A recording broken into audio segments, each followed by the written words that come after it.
கடலுக்கு நடுவுல ஒரு வினோதமான தீவு. அந்த தீவுல மொத்தம் 5 ட்ரைபல் கிளான்ஸ் வசிக்கிறாங்க. அரத்தர், வெங்காடர், மண்டாங்கர், முக்காட்டார், பெருமனத்தார். இந்த 5 கிளான்ஸுக்கும் நடுவுல ரொம்ப காலமா டெரிட்டரி பிரச்சனை போயிட்டு இருக்கு. அதாவது அவங்க இடத்தோட எல்லைய தீர்மானிக்கிற பிரச்சனை. அந்த சண்டையில இந்த 5 கிளான்ஸுக்கும் நடுவுல ஒரு குறியீடு இருக்கு. இல்லனா ஒரு சிம்பாலிக் எலமெண்ட்னு சொல்லலாம்.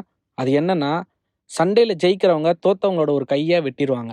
இதுல அரத்தர் கிளானோட தலைவரா தான் பாபி டியோல் வராரு. இவர் எந்த அளவுக்கு மோசமானவர்னா, யாரையும் ஈவு இரக்கம் பார்க்காம கொலை செய்றவரு.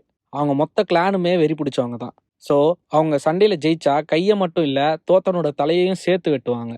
இவங்க ஒரு மரத்த கடவுளா வழிபடுறாங்க. அந்த மரம் முழுக்க பார்த்தீங்கன்னா, ஒரு மனிதர்களோட எலும்புக்கூடால நிரம்பி இருக்கு. அது மட்டும் இல்லாம, அந்த மரத்த சுத்தி ரத்தமா இருக்கு. அதுல சில பெண்கள் நடனமாடி வழிபடுறாங்க.